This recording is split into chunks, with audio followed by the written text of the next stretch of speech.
All right, we're gonna go for take two because I'm Because an we just idiot and recorded 20 minutes? yeah, yeah, and I didn't push record on the audio because I've been doing it on the camera all week, but now we have separate things. So we're gonna go for a take two, sitting down with the ballistically speaking guys or the BS guys, and Either is we appropriate. Your show is I now keep thinking that we've BS. been running, we just running into each other all weekend, but apparently Chris put a tracker on me, so they've just been following me around. Yeah, the next step we would should have been a just roofie. Yeah. Just warning you now. Okay. He's like that. We Yeah. should just recap the entire last 20 minutes. Okay, so Yeah. we made jokes about air, what are those air tags? Which is why we were following you around, which is Yeah. why we kept, but you Yeah, were unaware. But then Jerry put a tag on you so that he could avoid you. Jerry Mitchell, air tagged me so he could stay away. Yeah. Because we're going After through that a rough last patch. stalking incident, that was enough for him. Yeah, he doesn't trust that restraining order, so. Well, the problem was I didn't abide by the first restraining order, so he just had to, I'm lucky I haven't been shot. So we talked about that, and then we talked about celebrities. Yeah, people we saw at the show. And we saw Ava Flanell, and that was all that mattered. And then we talked about how you didn't hit record. Yeah. That's a pretty good summary of, the last 20 minutes of us talking. Less than 60 seconds. Goodness. Now what the hell? Where do we go from here? So that's our show. Well, then we got talking about the lever actions. Yeah. This being lever action shot show, that's the big thing this year, it seems. Yeah. Seems to be, at least for the sort of confined scope of firearms we're able to own and use and whatever in Canada, right? Yeah. Mm-hmm. So we were kind of running down who all was displaying lever actions. Obviously, Henry has a new detachable magazine one that uses AR-15 mags. Ruger is reintroducing the Marlin. Smith & Wesson has a new one, the 1854. There's some weird AR-15 one that we all agree is an abomination. Yeah. Chiappa was featuring theirs. Aero Precision. Yeah, Aero Precision has a prototype out, and then apparently this is the first time I heard of it. They're sister company, Stag Arms. I didn't realize they were sister companies. Yeah, but I think somebody must have bought somebody because I've never heard that. Everybody's yelling at their camera. It's always been that way. Yeah, exactly. I can't say that word. Yeah, don't lay off the hard R, would you? That was a bad word. You can beep that. Here, hang on. Here. Yeah. Now you know approximately where that is, so you can beep it. Do you want the grumpy old Gen Xer comment on that, or should we just? I don't usually use that word. I don't know where that word came from at all. Yeah. I was channeling other people. There you go. I think everybody here knows what you're talking about. Nope. But I didn't say it because he beeped it out. You're certainly talking about the traditionally handicapped people. Conventionally. The traditionally handicapped? Why are you not allowing me to move on from this faux pas? Well, it's kind of nice to see you scramble a bit. Oh, okay. Why is your head turning that color? Yeah. But the blood is rushing to my face. What did your face just do there? Anyway, yes, let's move on. Yeah. But besides that, I haven't really seen anything that's like mind-blowing. Yeah, there is some cool stuff out there, but nothing really like mind-boggling. No. You know what? Something we did notice, though, especially Jens and I, are the big, bold guns. Like KDEX came out with their 14.5 by 114. Yeah, I held that today. That thing's a beast. Isn't that something? Hey, It was something like 60 pounds or something, isn't it? Well, the paperwork said like 45 pounds. Oh, is that right? Yeah, 45 Maybe pounds. It's 45 pounds unloaded. Yeah. 60 pounds loaded. Yeah, exactly. 12 pounds of ammunition. I mean, that bolt, it just 40-inch barrel. Yeah, I held that bolt in my hand. Yeah, like I had to take a picture of it because that bolt's got to be like almost 2 inches in diameter. 2 inches. The which? The bolt on it. Yeah. What was it, Jens? It was like inch. What? Yeah. Okay, so 1.5 inches basically. 0.35. And 3/8. Yeah. Yeah, but yeah, that thing was. And it's not a for beast too. And then so we went to Falcor Defense as well, and they put out something extremely similar to that. They have their own chassis. They came up with this big action. No. Same kind of thing. You know, the bolt isn't quite as big as what Cadex came out with. The Falcor is a 2-lug interchangeable head, a bolt head 2-lug. Really nice action. I'm really surprised cycling that bolt, how smooth it actually was.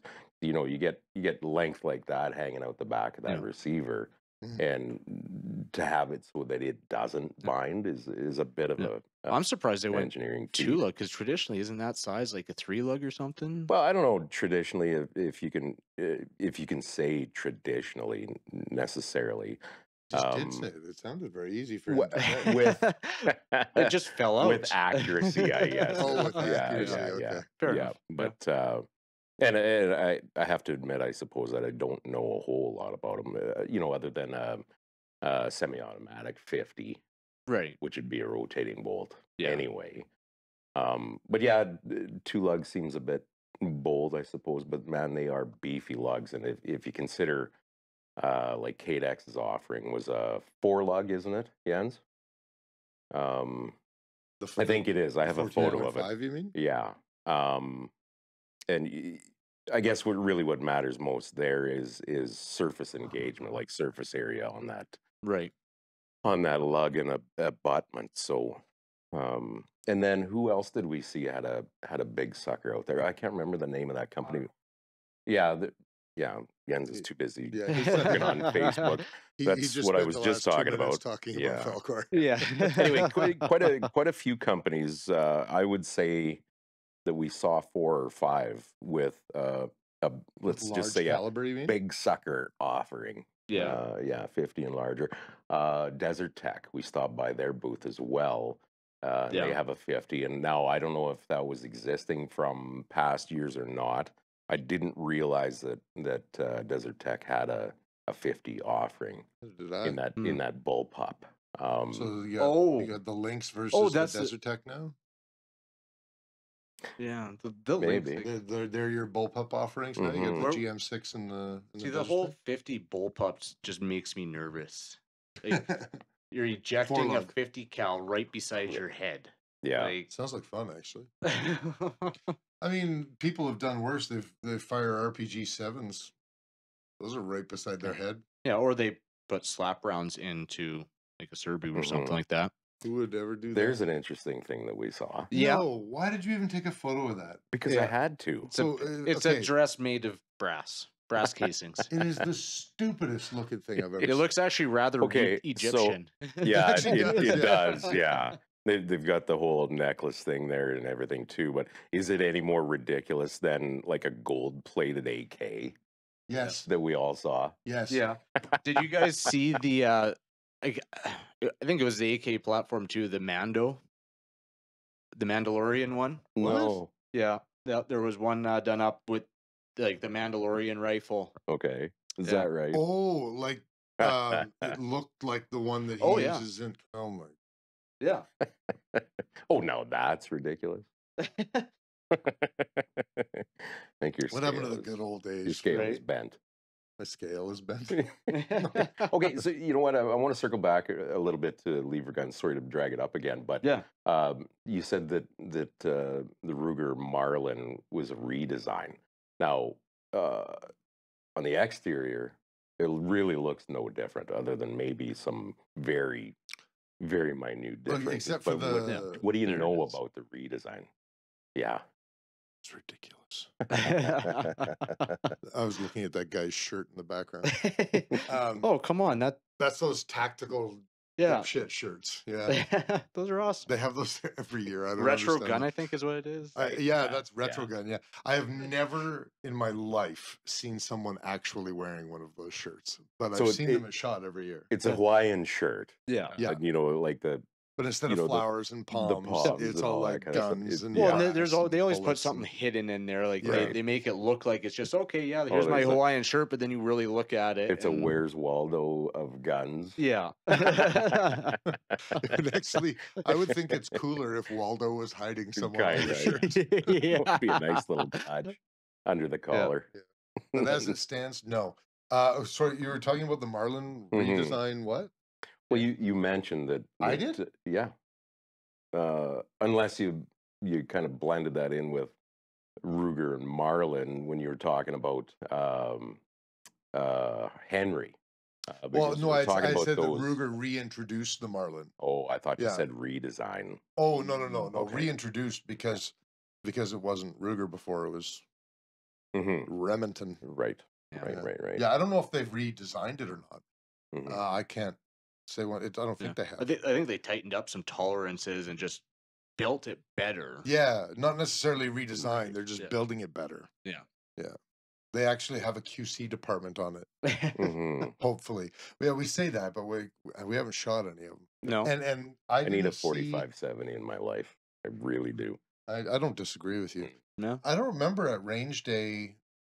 Did we go over to Ruger? Were they shooting the Marlins? We just poked our head into Ruger. Remember, there was that fella there right on me right away as soon as I looked into his eyes, Right, and he yeah. wanted to tell me everything about Ruger, but really never touched too much on. No. But I don't Weaver. remember seeing one on the line. Yeah, so there's the Gen 2 Ruger American that okay, they're pretty proud of. I mean, Yeah. you know, they I don't know if they released it or they were talking For some about reason, I it seem to prior recall to that SHOT something Show. was announced recently Yeah. about it. Yeah. So, and to be honest, I didn't give it much of a fair shake. I should have maybe fiddled with them today when we're at their booth, but there is that to consider as well. And for, you know what, from all reports that I've read or maybe seen on YouTube or something like that, you know, there's a lot of people I think that are enjoying the Ruger American. It's turning out to be a pretty decent rifle. Yeah, I think so. Yeah. I think from what I've seen so far. Well, especially now for that the Gen price. 2 would be kind of interesting. Yeah, that price for sure. That price factors in definitely. So what's different with the Gen 2? I don't know, and that's That makes I should have. We're doing a real great job. Well, I mean, the hell of it is like there's so much, for lack of a better way to put it, stimulation in this show, right? There's this and that, and oh shit, look over there, and all that. Kind Look, of there goes Ava Flannel. Yeah. Oh yeah. Like, I mean, the moment I walked in, like you try to make a plan or anything, it even still day 3, I'm more comfortable there, but still trying. It's just way too much to expect to take in a large amount. Well, and then especially when you're trying to do content with it, like that I know myself, I'm struggling with that. Like trying to figure out, okay, what do I want to do an interview on? What don't I? What's pertinent in Canada? Like that's a big one. Finding what's relevant for us, you know, like there's got to be for what we're trying to do. There's got to be relevance to our typical audience, right? Yeah. But there's also that bit about you know, people still want to see what's cool and neat and new and all that kind of stuff, despite not ever being able to get their hands on. So it's sort of maybe living a little bit vicariously through us that we get the chance to actually come down and see a lot of these things, right? Well, that's fair. I mean, like I said, I've been second guessing whether I want to show something, and really trying to focus on the Canadian market, not the stuff I want to buy while I'm down here. A lot of times that's what we try to do when we come down. We try to hit the stuff that's relevant to Canadians first, and then we kind of just float. Well, you know, like we feel obligated to kind of take care of our sponsors. For sure. Yeah. Get them some more exposure and stuff like that. See what's new on their plates. Ironically, that's like half of the Canadian contingent. Kind of. Yeah. Well, speaking of Canadians, what all Canadians did you go see? Let's see. I went to Apex. I went to Kodiak. I went KDEX. We were talking about that beast. They're barely Canadian anymore.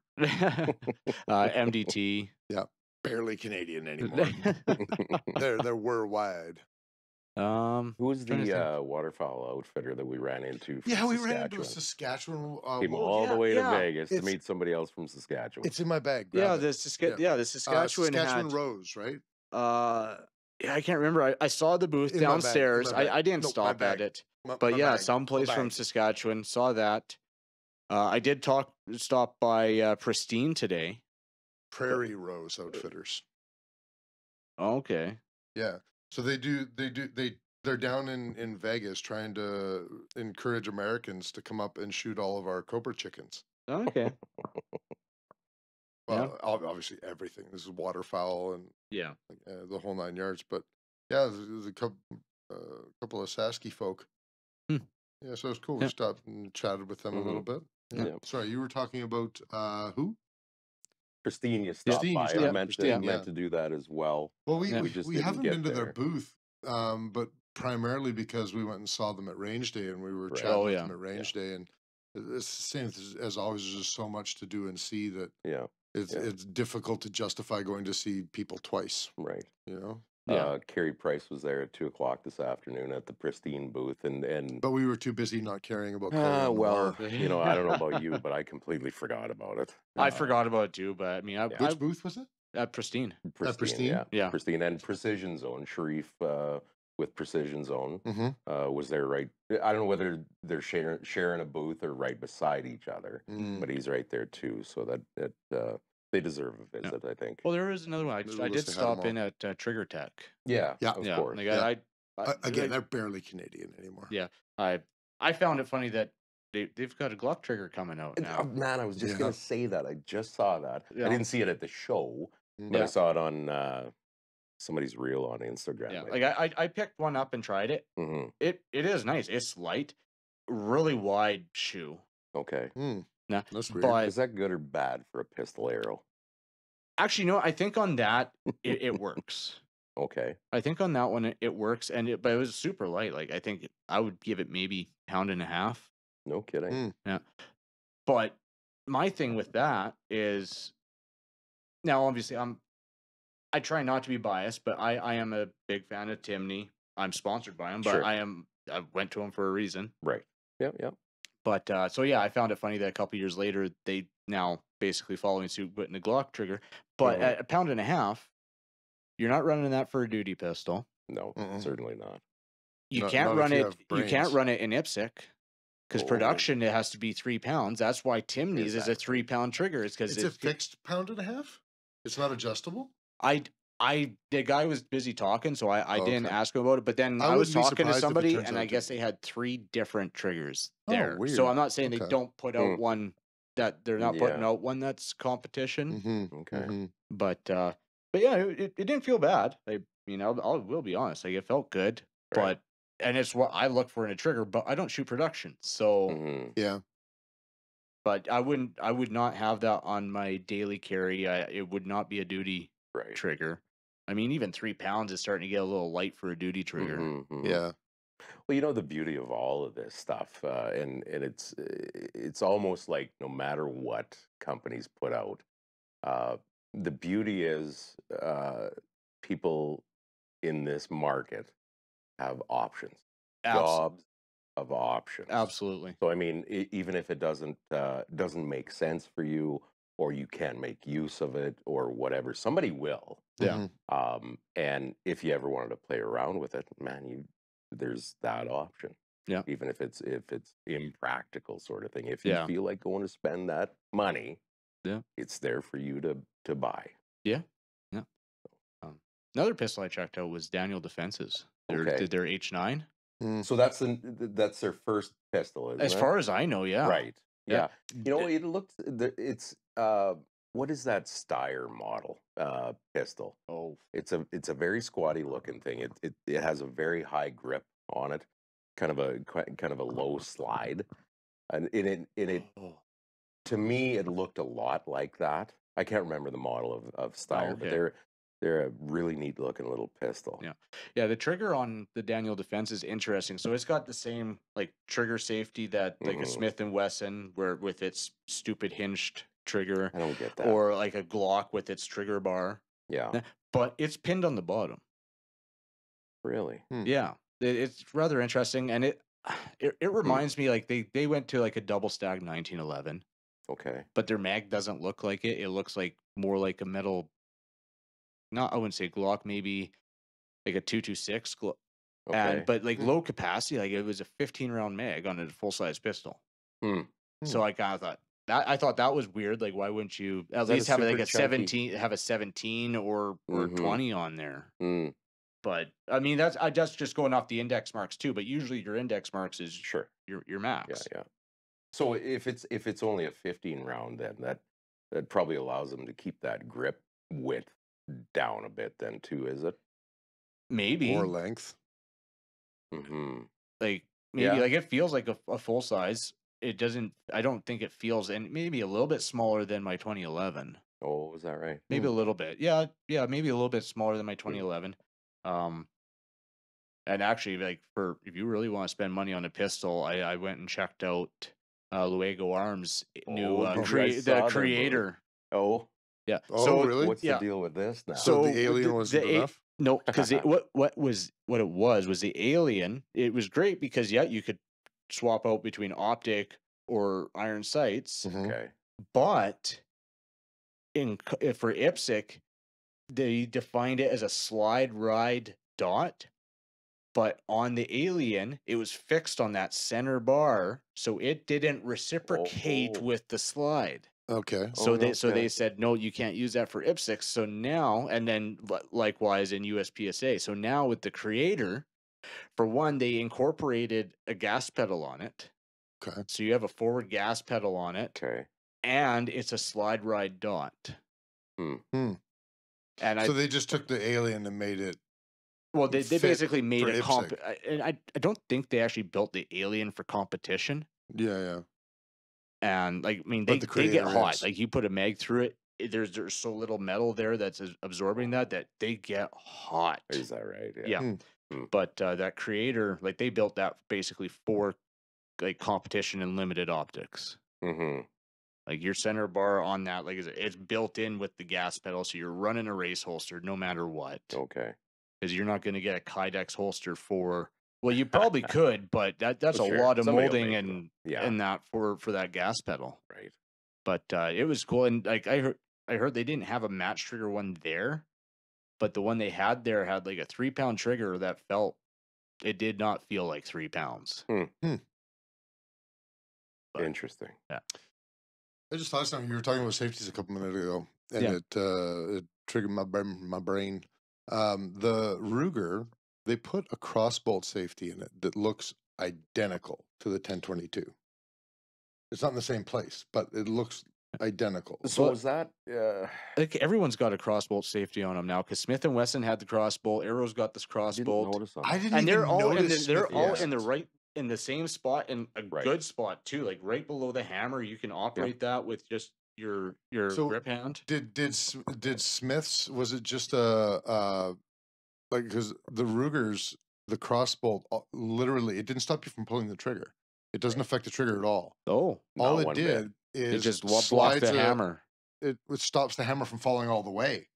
Oh, right. So the hammer still drops. Oh, really? I thought that I picked about it up. a 1/4 inch from striking that the firing pin. Yeah. See, I thought it was broken. So I look at the guy and I go, this is safe, right? And he goes, yeah. And I go, shh. And then I pull the trigger and it goes click and like drops the hammer. And he looks at me and I go, this is not safe, right? And he goes, yeah. So I do the exact same thing and drop the hammer. There. Yeah. And you can tell he's sitting there, he's like, and he goes, try another one. He was trying to figure out some way to sell it as a feature. Yeah.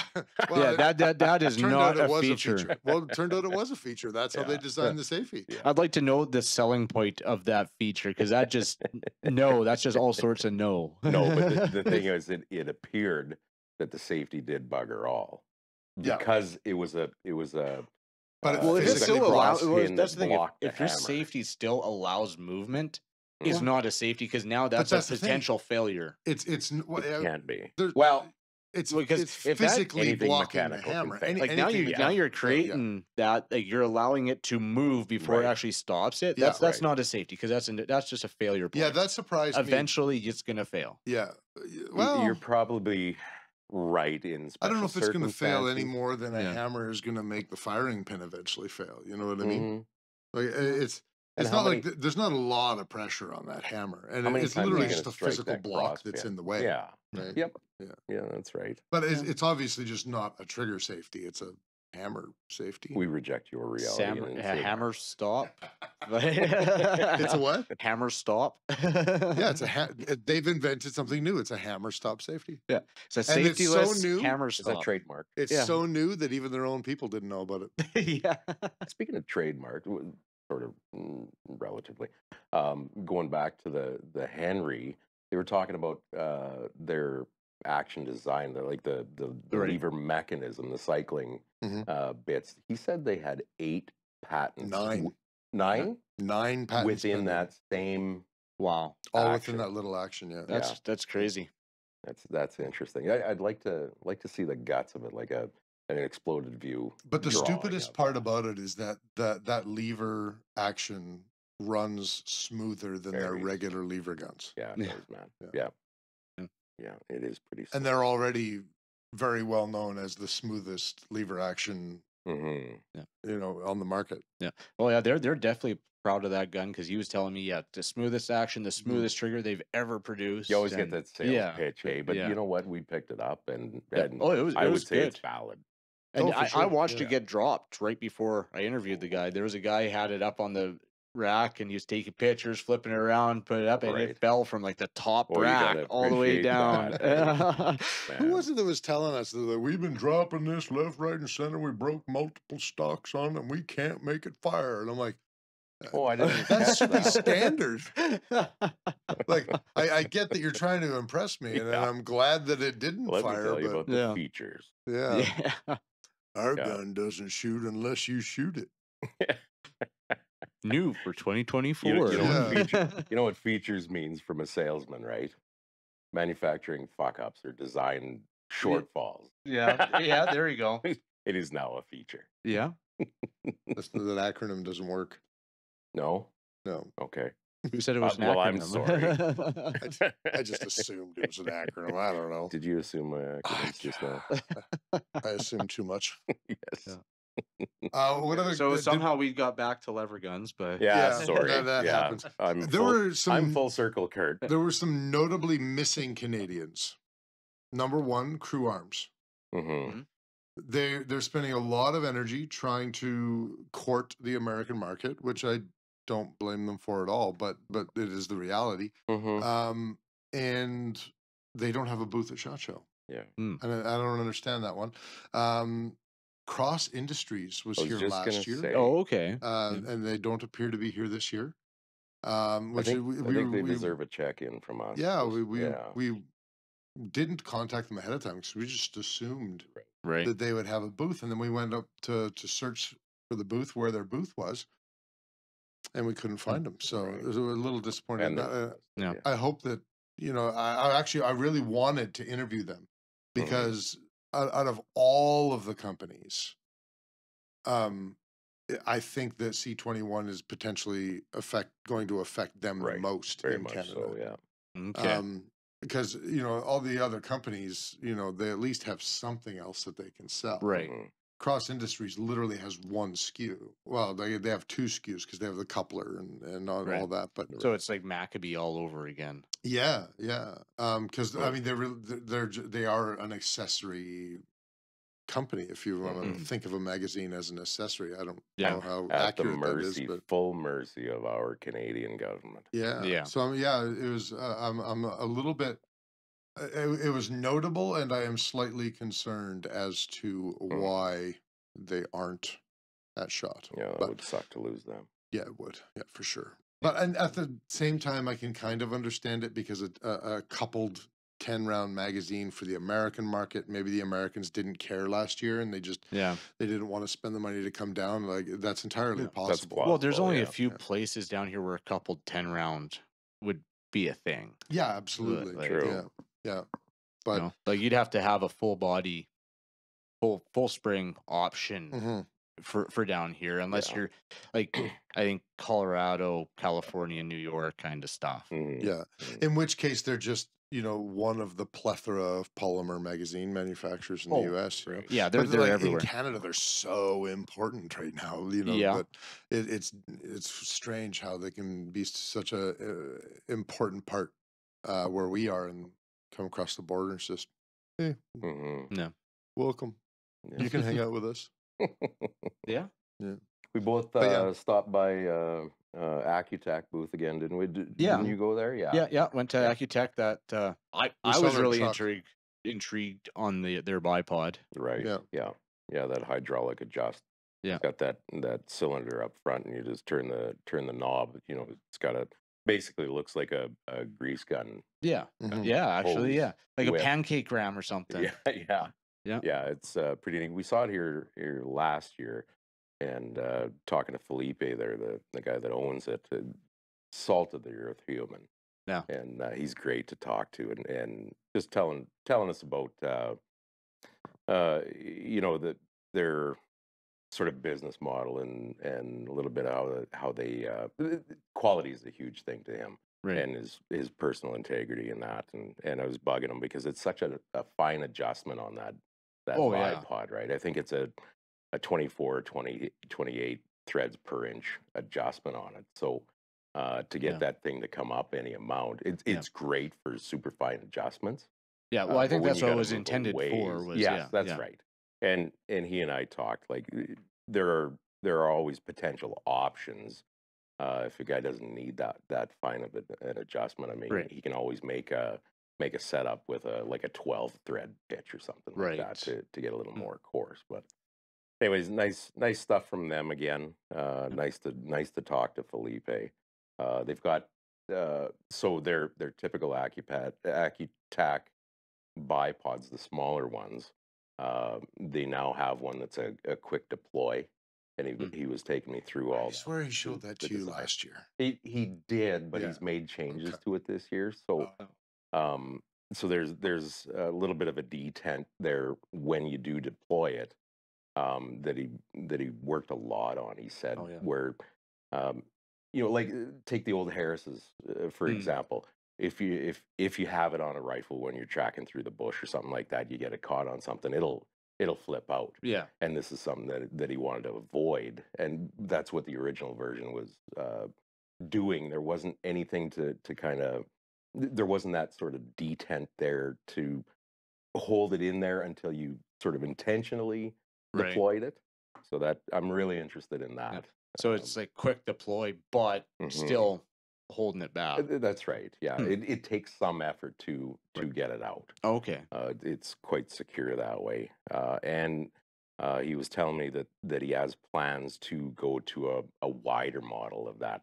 You know, they've got their several different bipods where they're fairly narrow stance at the attachment point. So of course, naturally, it gives a narrower stance deployed. But then he also has other models that are a wider stance or footprint or whatever you want to say. So that quick deploy, he plans on making into a wider model. So that's an attractive thing, at least to me, anyways. Yeah. Solid built product. And of course, there's all sorts of machining centers there.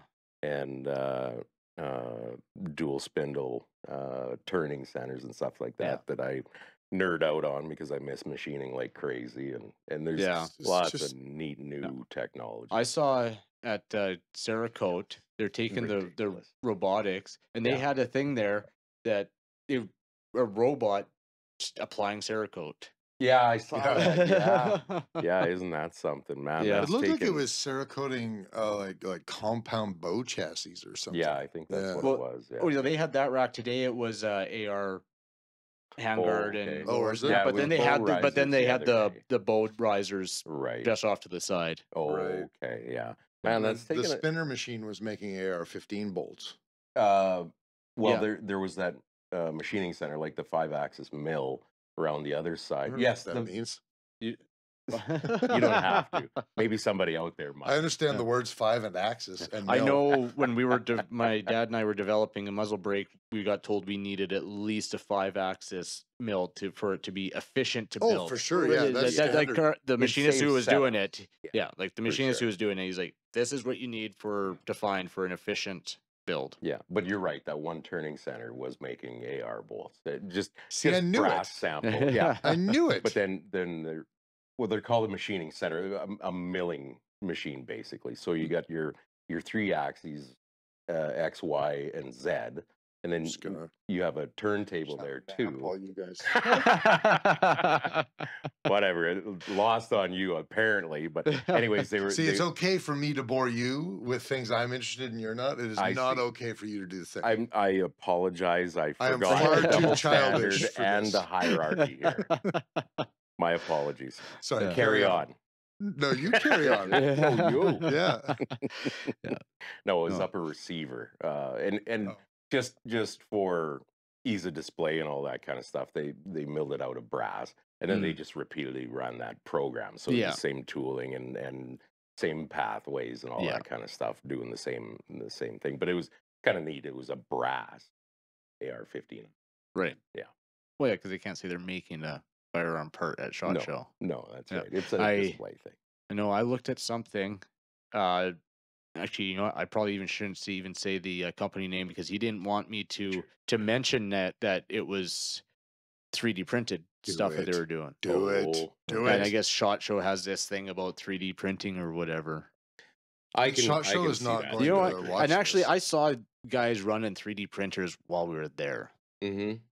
I'll say it. Ergo is redoing new grips and that, and out of nylon 12. You know what? Unless you knew 3D printing and knew what to look for, you would not think that was 3D printed. Is that right? Yeah. It's just like a Magload with their shell caddies, grips, right? You said grips?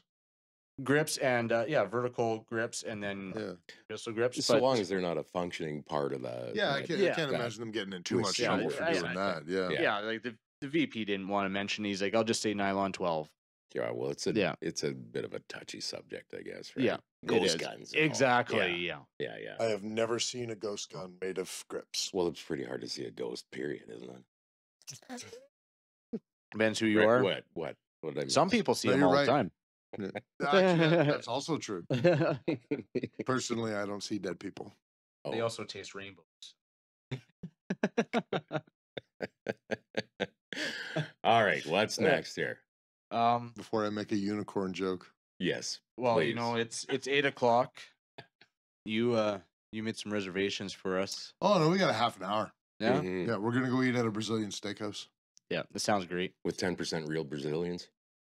We are not going to eat any Brazilians.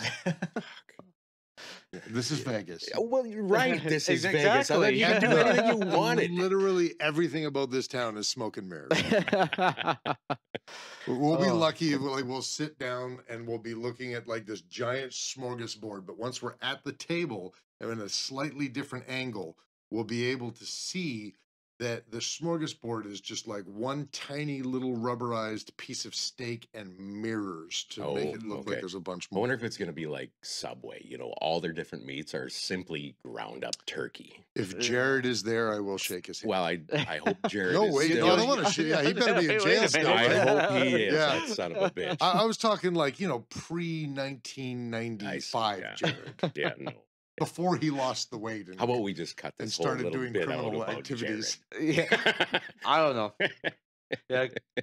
So you got stopped coming down here because of brass in your bag? He ain't even making it out of the country. That wasn't brass in his bag, dude. It was a live cartridge. Yeah, but you want to shake. It was a live cartridge of the too. caliber that is just about the largest that is still legal in in our country. God hates a coward, man. Yeah. It was a test. Yeah. They secretly a test How does- agent for Travel Canada. How does he feel about the senile? The what? I mean, you got to be senile to forget live That's the cartridge. card I should have played. Yeah. Oh, Sonny, I just didn't realize I had it in there. Yeah. Why are you in my living room? Mom, is that you? How did I get my clothes on? Why do we start talking in these stupid voices? I don't know. Okay, let's It's not stop. even an old voice. Let's quit this. Okay. Well, Cal's never Me. having us on his show again. I know. I think it's great, but I think we'll just wrap her up. Cool. Okay. Get ready to go have some Brazilians at steak or something. Bread, meat, bread, Yeah. meat. The bread, Brazilians. meat. I'd love to Google All right, it. and we're gonna end this train wreck. So Catch you later. All right. Thanks for having us on. Thanks for coming. Man. Yeah. Thank you for having us on. Hey, no problem. Thanks for coming on. It's been Thanks great for hanging out with you all week so far. Absolutely. It's been great. It's been a riot. It's been a pleasure for you.